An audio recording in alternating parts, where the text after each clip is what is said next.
Bienvenue dans la Guilde, le podcast qui booste vos compétences en Quality Engineering. Je suis Jean-François Frézy, expert en Quality Engineering et passionné par la transmission des savoirs. Chaque semaine, je te partage des astuces pour transformer ta façon de travailler en Quality Engineering. Installe-toi bien, on est parti pour un nouvel épisode rempli de conseils concrets. N'oublie pas de t'inscrire à ma newsletter pour recevoir du contenu exclusif et ne rien rater. Chaque semaine, je te livre des méthodes actionnables, des outils efficaces et des stratégies sur les meilleures pratiques du moment, avec des formats courts, pratiques et accessibles à tous. Alors abonne-toi maintenant pour ne rien rater. Bonjour et bienvenue dans cette mini-série de la Guilde, toujours avec Imen Naguez, qui va nous parler de QA comme psychologue du projet. Et aujourd'hui, on va parler d'un sujet qui la passionne, j'ai l'impression, encore plus que les autres thèmes qu'on a pu développer. C'est la psychologie du test manager. Aujourd'hui, un test manager est quand même, je vais dire, un peu pris dans un étau. C'est entre la pression du top management, la pression de l'opérationnel. Il faut pouvoir communiquer, suivre, rassurer et coacher aussi. Donc, c'est quand même un équilibre pas facile entre la pression du quotidien, les arbitrages, donc une dimension psychologique, j'ai envie de dire, un peu différente du QA pour le test manager.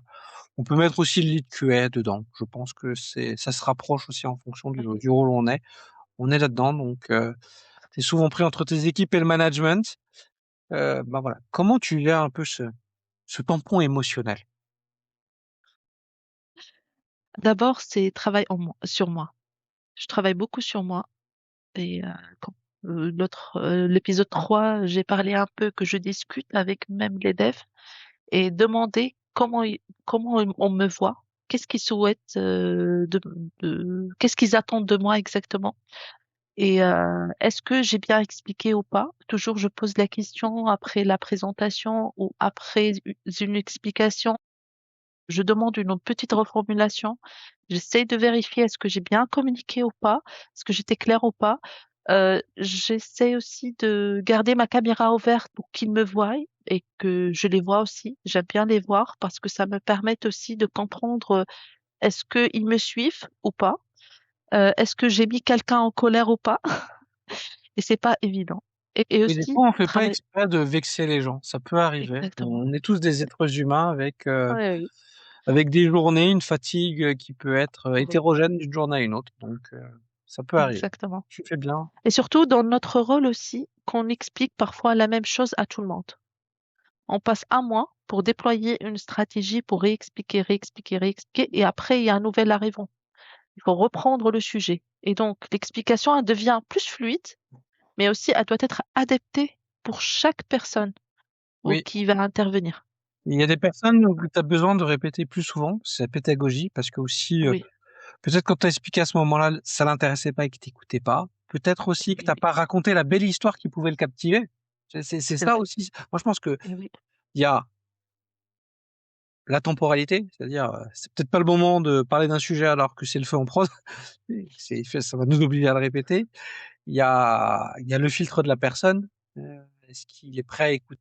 Et toi, est-ce que tu as adapté ton discours? Je pense que pour la même problématique, si tu as un PO, un dev et un QA, tu le dis pas de la même façon. exactement. Si tu le dis de la même façon comme si tout le monde était des QA, ça va être compliqué. Voilà. Heu Et oui. et ça, je pense que tu le fais plutôt bien et tu as Et dû même sur les adapter ta livrables. psychologie à la psychologie des gens. Tu as compris c'était quoi leurs Exactement. contraintes, leur vocabulaire aussi. Faut pouvoir parler, de la même façon qu'eux. Ça, je pense que c'est important. Et oui, c'est pas évident.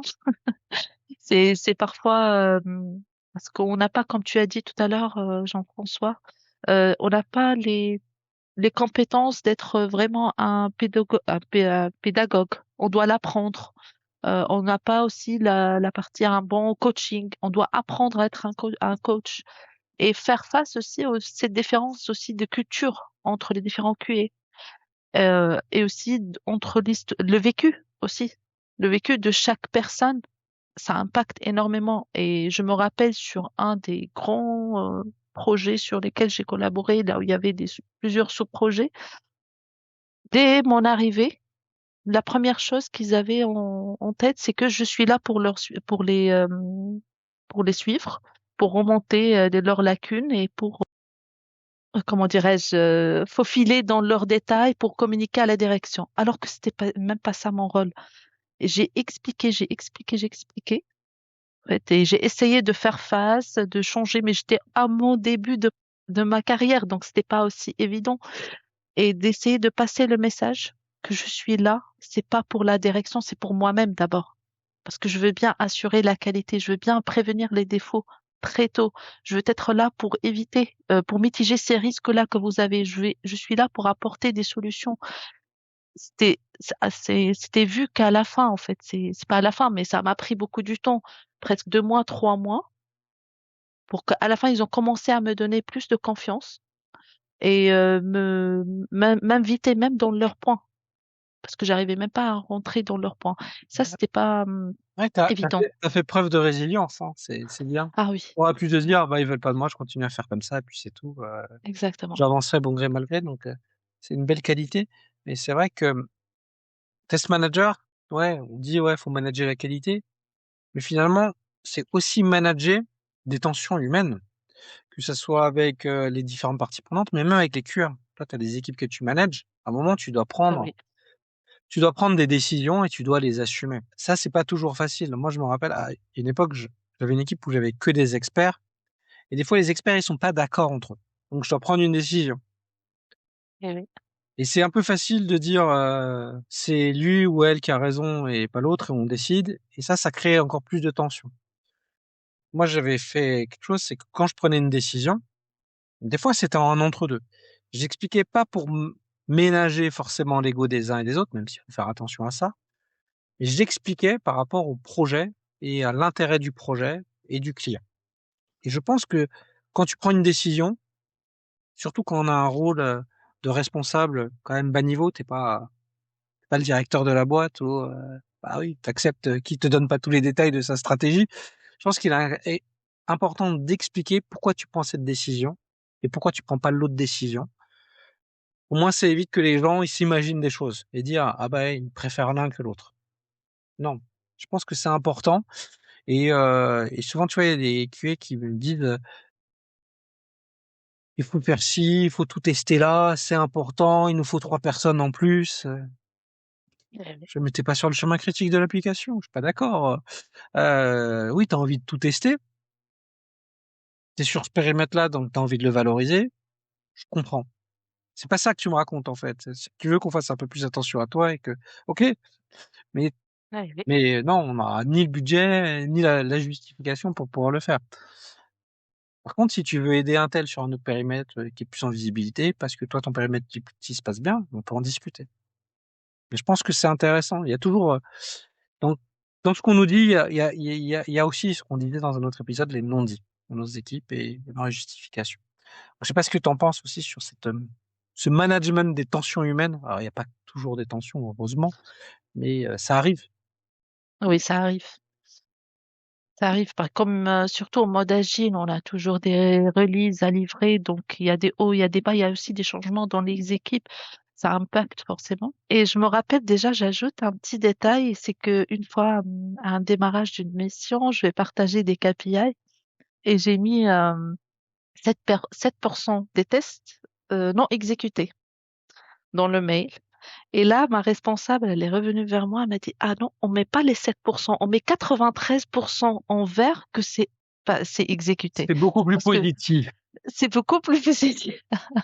Et surtout que ce sera communiqué à haut niveau. Donc, on veut bien montrer des valeurs positives. Le monde du vert Donc, et pas du rouge. C'est la même information, mais le cerveau humain ne la prend pas de la même façon. exactement.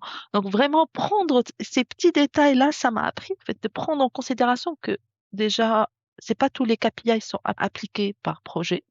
Par contexte et aussi quand on met un KPI, que ce soit sur Jira ou sur des fichiers ou quoi que ce soit, ou voire même un communiqué, il faut montrer pourquoi on l'a mis.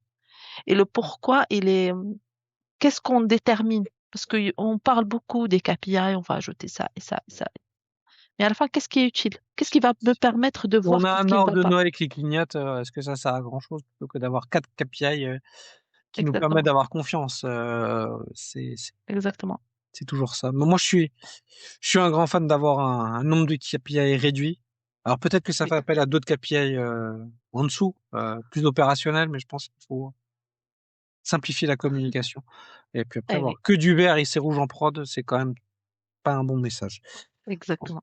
Mais Il voilà, y a aussi la partie dans le test manager, il se confronte aussi avec des personnes qui sont aussi des seniors. Et donc, comment on va faire? mais des fois avec Parce des gens qu'il qui va se... kiffent faire. Ah oui, mais c'est le rôle Eh de oui, tout et voire même des manager. ex-test managers. Oui, oui, qui ont leur vie et qui ont dit, moi, à mon époque, oui, mais c'était il y a 20 ans. Euh, mais oui, mais c'est pareil. Moi, je les écoute. Parce qu'en général, ils disent des choses intéressantes, mais des Oui, fois, c'est pas adapté au contexte. Donc, il faut eh oui, laisser dérouler la pelote de laine et le gérer. Mais c'est l'ego des gens, en fait, qui parle. C'est pas l'expérience, exactement. souvent. Et c'est pas évident, surtout quand tu es jeune chef de projet, test manager, tu vas être confronté avec des seniors. Ça va arriver. Eh oui. Mais voilà, Il faut savoir pour moi, c'est comment. des gens qui doivent, il faut que ça soit des gens sur lesquels on doit s'appuyer et pas des gens avec Exactement. qui on va rentrer en conflit. Exactement. Il faut que le test manager, il essaye de canaliser ses émotions face à des remarques. Parfois, on entend des remarques mal placées. Faut se concentrer sur l'objectif. On est là pourquoi et on essaye de. Au contraire, c'est que ces personnes-là, moi, comme tu disais, je m'appuie énormément sur eux parce que c'est grâce à eux et surtout s'ils sont impliqués directement dans des projets qui peuvent me communiquer les bonnes informations et qu'on cherche un moyen, c'est pas en mode vertical, mais plutôt horizontal. On travaille ensemble, on collabore ensemble et je complète ce que tu communiques et toi tu me complètes ce que moi il me manque. Et parfois je les implique, parfois j'ai même pas besoin entre guillemets et je fais exprès de les impliquer dans des sujets et je délègue des sujets pour qu'ils prennent la main et qu'ils voient que on est tous pareils. C'est un travail sur moi que je fais et aussi je travaille sur l'équipe, les impliquer, comme je parlais tout à l'heure sur la gestion aussi avec les équipes. C'est que avant des points principaux, avant l'exécution, avant la planification, j'implique aussi toutes les personnes, tout intervenant, pour qu'on valide ensemble, on teste ensemble, c'est pas on teste, mais on vérifie ensemble, on planifie ensemble. Si nécessaire que je les implique aussi dans les exécutions, je les implique aussi. Et à la fin, avant une décision principale, tout le monde, même si un DSI qui est obligatoire qu'il soit là, que c'est nécessaire, on a besoin qu'il arbitre à la fin, je l'invite aussi pour qu'on puisse avoir la qualité, que la qualité devienne l'affaire de tous et pas seulement test manager et OQI. Tout à fait d'accord avec ça. Et ouais, peut-être le mot de la fin pour cet épisode, pour la psychologie du test manager, veut dire que le test manager, il a un côté psychologique collectif où son but est vraiment en 3 points. Déjà de rassurer, donc avec une bonne communication, de clarifier et de donner du sens dans ce qu'on fait, donc avoir des explications. Et au-delà de tout ça, bah, ça va être d'avoir une psychologie de la QA dans un système pour toute l'équipe. Mais ça, on va en parler dans le 5e et dernier épisode de cette mini-série. Imen, je te lance pas sur le sujet, sinon tu y vas tout de suite. Et on va en parler tout de suite parce qu'on a vu, voilà, de façon individuelle, mais on va le voir de façon un peu plus systémique. Restez avec nous dans ce dernier épisode et merci encore, Imen, pour cet échange passionnant. Avec plaisir. Merci. Merci d'avoir écouté cet épisode. C'est grâce à toi que la guilde continue de grandir. Si tu as aimé, n'hésite pas à partager autour de toi et à laisser un avis 5 étoiles sur ta plateforme préférée. Je te donne rendez-vous au prochain épisode avec encore plus de conseils pour booster tes compétences.